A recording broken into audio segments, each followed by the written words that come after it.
my style and my lifestyle. Assalamualaikum warahmatullahi wabarakatuh.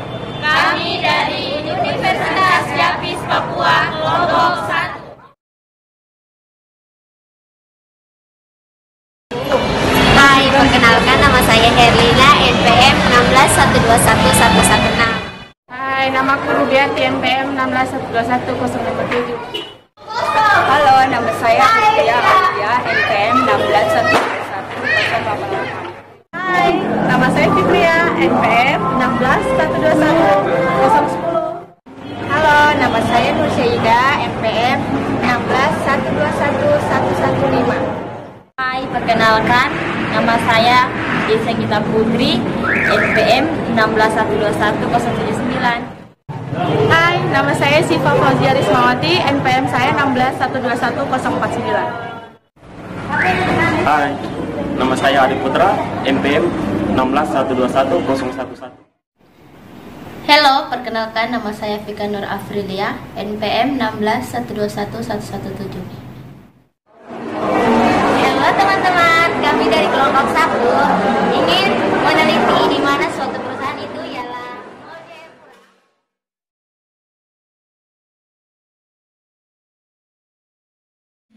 Di sini saya akan membayangkan visi dan misi Mall Jayapura.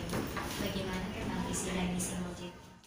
Visi kami untuk memberikan sebuah suguhan yang luar biasa sebenarnya untuk para penduduk, khususnya penduduk Jayapura, untuk di mana ada satu tempat yang semua bisa didapatkan di situ, kebutuhan rumah tangga, kemudian hiburan, kemudian keperluan sehari-hari, baik fashion, olahraga dan lain-lain.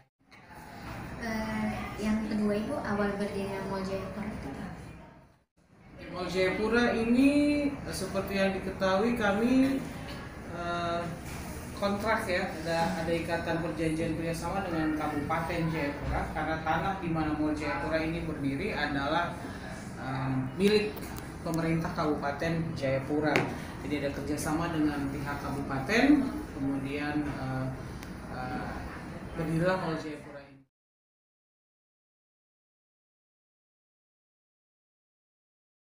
Kedepannya bagaimana pola pikirnya Mall Jayapura melihat di luar sana kan bisnis online sudah masuk ke Jayapura. Oke. Perkembangannya jadi kalau mindset kan kita secara pribadi itu mindset, tapi kalau secara perusahaan menurut saya tidak cocok untuk mindset. Kalau untuk menanggapi tren yang sekarang tentang online, saya rasa manusia, apalagi orang kita itu lebih suka melihat yang ada di depan mata, langsung bisa dicoba, kemudian langsung bisa, misalnya kalau makanan ya berarti bisa langsung dirasakan, permainan atau hiburan bisa langsung dinikmati, itu lebih nyata. Kalau untuk online ya memang punya pasar, saya rasa punya masing-masing punya pasar tersendiri. Kalau yang tidak semua orang, semua orang sekarang sudah canggih, sudah menggunakan online untuk keperluan kebutuhan sehari-hari, tapi saya rasa juga tidak sedikit orang yang tidak menggunakan, tidak familiar dengan online dan tetap melakukan cara yang seperti pada umumnya mereka langsung berbelanja. Jadi ya kami punya keinginan ya berarti untuk orang-orang seperti ini mereka langsung bisa berbelanja di Mall Jayapura.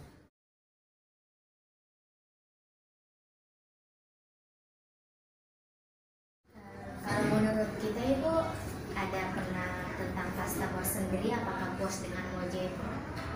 Oke, customer yang masuk di Mall Jayapura bukan hanya kalangan tertentu, semua kalangan masuk di Mall Jayapura. Kami bukan hotel yang bisa terpilih orang-orang tingkat sosial dari masyarakat mana yang bisa masuk. Kalau di Mall Jayapura semua masuk.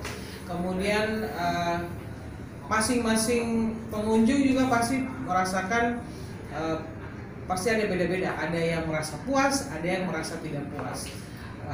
Jadi kalau mau dibilang ada yang tidak puas atau dengan fasilitas Mall Jayapura pada umumnya. Kalau misalnya langsung berbicara tentang pelayanan di toko itu memang langsung ke masing-masing toko, karena itu tanggung jawab masing-masing toko karena mereka menyewa di Mall Jayapura. Kalau secara keseluruhan Mall Jayapura lebih kepada yang umum, pelayanan publik seperti toilet, parkir, kemudian alat-alat seperti eskalator, travelator, dan lift, juga genset untuk fasilitas listrik itu yang menjadi perhatian kami.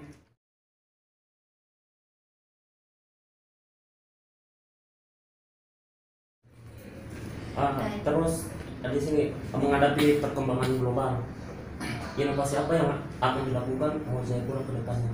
Yang pasti kami mau menghadirkan tenan-tenan atau toko-toko yang belum ada di Jayapura, yang belum pernah ada di Papua mungkin, yang bisa hadir untuk juga memberikan kesempatan kepada masyarakat Papua juga untuk bisa menikmati produk-produk yang mungkin biasanya hanya ada di Pulau Jawa ataupun ada di Sulawesi, misalnya di Makassar, di Manado, kota-kota besar yang selama ini selama ini kalaupun masyarakat Jayapura ingin menikmatinya, mereka harus keluar Papua dulu baru bisa menikmati. Jadi ya kami maunya kami mencoba untuk mengemas toko-toko yang ada di dalam Mall Jayapura ini supaya bisa memenuhi kebutuhan, keinginan dan kebutuhan masyarakat Jayapura.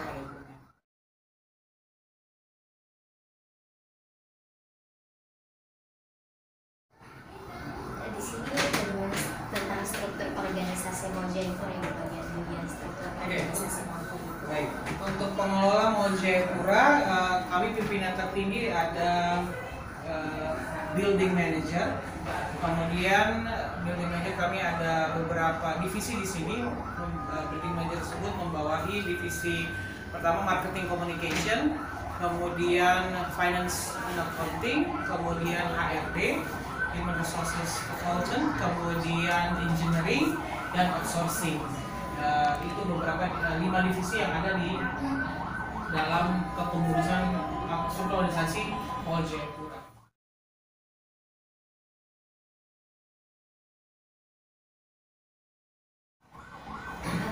Bagaimana cara menghadapi lingkup bisnis yang makin hari makin canggih? Makin hari makin canggih. Kami kalau untuk pengelola Mall Jayapura sendiri, karena yang kami kelola adalah gedung secara umum, kemudian yang ada di dalam gedung ini adalah para penyewa toko yang adalah pelaku bisnis, ya kami berusaha menjembatani mereka dengan media-media yang mampu menjembatani mereka dengan calon customer.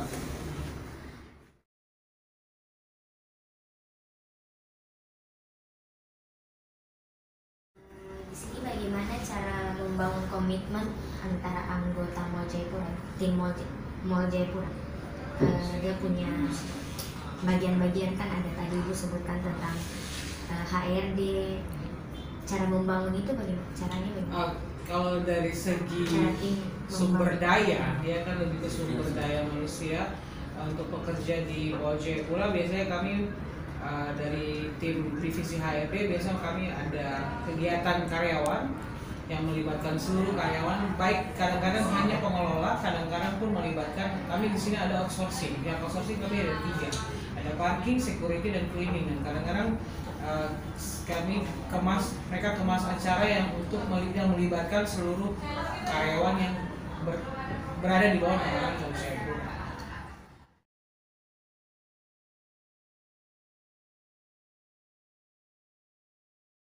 Kalau untuk kemitraan usaha, sejauh mana Mall Jayapura membangun kemitraan usaha? Sudah sejauh mana Mall Jayapura? Mitra usaha sejauh ini, mitra usaha selain kami tenan-tenan yang sudah menyewa di sini, ada pihak-pihak juga di luar tenan seperti perbankan, kemudian kantor-kantor swasta lain, kemudian dealer, pemasok seperti itu. Mereka bekerja sama dengan kami untuk dalam hal menyelenggarakan kegiatan promosi mereka di Mall Jayapura. Nah, sejauh ini hubungan kami sangat baik. Kemudian karena saling membutuhkan lah, mereka membutuhkan tempat yang presentable untuk mempromosikan produk mereka atau launching atau promosi apa, ataupun mereka kadang-kadang melaksanakan kegiatan untuk priority member mereka, ya mereka melakukannya di Mall Jayapura.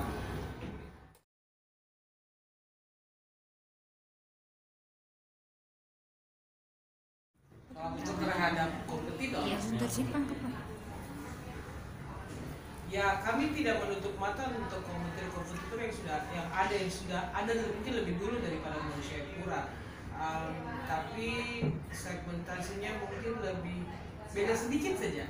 Mungkin memang seperti yang kita ketahui ada beberapa toko yang ada di tempat lain, di pusat pembelanjaan lain pun ada di Mall Jayapura ada, tapi banyak juga yang tidak ada di tempat pembelanjaan lain, ada di Mall Jayapura. Jadi mungkin segmentasinya memang masing-masing punya segmentasi yang berbeda.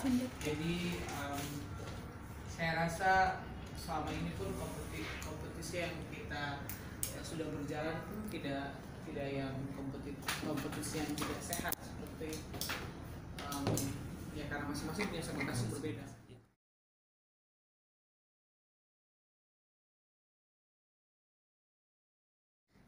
Apa saja yang menjadi tanggung jawab pelaksanaan misi dan visi dasar Mall Jayapura? Tanggung jawabnya apa saja yang tadi boleh disebutkan? Tanggung jawab sebagai visi dan misi Mall Jayapura. Visi dan misi. Oke, tadi misi kami tanggung jawab visi dan misi Mall Jayapura. Ya pada dasarnya tetap kalau sebagai ruang lingkup pengelola Jayapura ya pada dasarnya melaksanakan tugas sesuai dengan tanggung jawab dan kewajiban masing-masing divisi.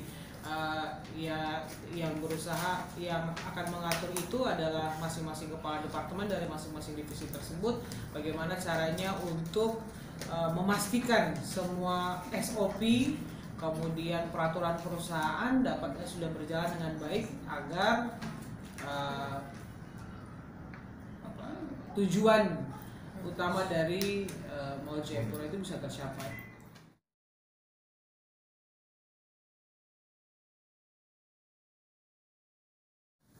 Sejauh ini Bu, untuk sistem penghargaan yang diberikan kepada karyawan itu apakah dalam bentuk penghargaan moneter atau dalam bentuk sertifikat begitu? Selama ini kami ada beberapa kegiatan untuk karyawan, tapi kalau khusus untuk karyawan terbaik misalnya itu biasanya dapat ada piala bergilir, kemudian ada sertifikat, kemudian ada uang pembinaan, uang pembinaan lah, uang tanda bahwa memang dia sudah melakukan pekerjaan yang baik selama ini, ucapan terima kasih atau seperti itulah. Tapi kalau pemilihan karyawan terbaik pun itu melewati beberapa tes yang dilalui. Ada tes wawancara, kemudian ada tes tertulis. Seperti tadi itu kandidat-kandidat dari pemilihan karyawan tersebut dipilih, juga ada syarat dan ketentuan yang sudah ditentukan oleh divisi HRD. Oke, terima kasih banyak Ibu atas waktunya. Terima kasih kembali. Semoga Mall Jayapura tetap maju. Sukses selalu. Terima kasih. Semoga video ini bermanfaat untuk kalian. Jangan lupa di subscribe, like, comment, dan share ke teman-teman kalian. See ya!